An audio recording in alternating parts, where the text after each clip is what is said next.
A funny little episode happened on my flight back home. I had gone to Kelowna for Christmas. It was a great Christmas, and I was in such a good mood.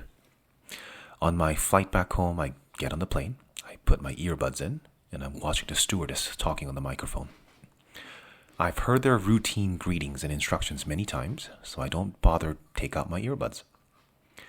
Now, the stewardess has been speaking for a while now, and I get curious, and I take out one of my earbuds to listen.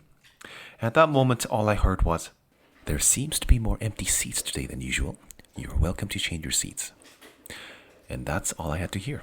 I plug back the earbuds mid-sentence, get up from the very tight row of seats I happen to be in, and I go straight to one of the empty rows near the wing, near the emergency exit. Now, I only found this out later. Apparently, the stewardess had said we can only change seats after we are in the air, and we can change seats as long as we don't pick the emergency exit rows. Unless you wanted to pay the extra $45. Anyways, a different stewardess comes to me, taps me on the shoulder, and says, "Excuse me, sir, you can't sit here. You'll have to pay $45. I thought I just heard we can change seats if we wanted to. "Well, we have not taken off yet. May I see your boarding pass?" I show her the boarding pass. And I say, "I can change seats to here after we're in the air?" "No, you'll have to pay $45 if you want these seats." "Okay, hold on. So, when we're in the air, which seats can I move to?" "Anywhere but these two rows of seats." At this point, I'm embarrassed. I go back to my original seat. I feel like I'm getting glares from passenger stewardesses. And in an attempt to justify my actions, I utter some words under my breath. "I don't understand these rules. What does it matter if we change seats now or later?" Now, I have no idea if the stewardesses heard that, but within the next 3 minutes, one of the stewardesses walked down the aisle and bumps against my shoulder pretty hard. And let me explain this for you. Let's say there's a scale from 1 to 10. A 1 is a barely noticeable touch, and a 10 is a very violent shoulder check.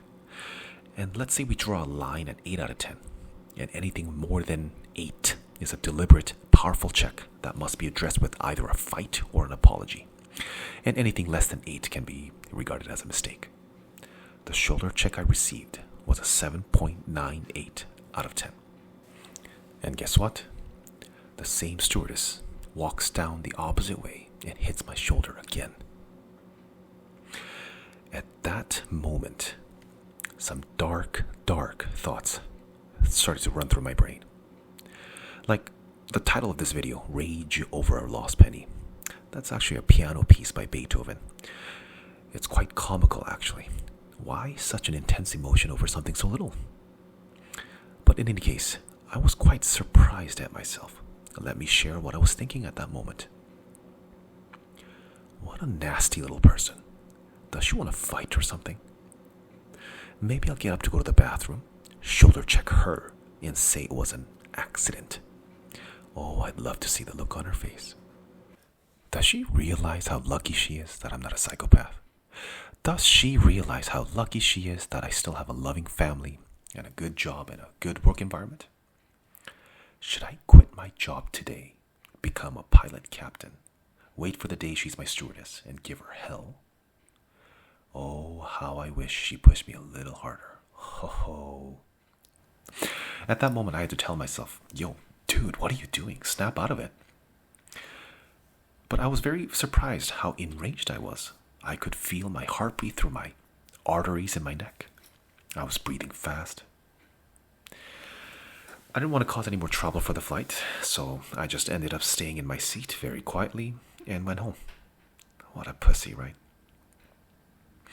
And for the rest of the night, I was mulling over this. And I can't be the only one in this world that does this. Some little social kerfuffle happens at work or at a gathering. And for the rest of the day, I'm thinking about what happened and what I could or should have done. And again, I'm sure I'm not the only one who relives that conflict over and over again in my head. Like, in my head, I'm making different choices, different actions, and writing all kinds of scenarios. Quentin Tarantino would be jealous of the vengeance scenarios I come up with. And that victory, the imaginative victory that I just made up in my head, gives me joy. Such sweet joy. And then you snap back to reality. You curse the F word, and you go to bed. To summarize, what did I learn from this? In any given social conflict, situations like this, I've learned that I have to reflect on my actions. I can't change the stewardess's actions, but I can change my actions for a better outcome. So what does that mean? I just need to frickin' listen better. And yes, I admit that this whole episode could have been prevented if I just fully listened. But at the same time, couldn't the stewardesses just have been a little bit more chill? At least assume that there was a miscommunication. And that was the story that I wanted to share. Thanks for listening. And please come back. I have much more random topics, random stories to talk about.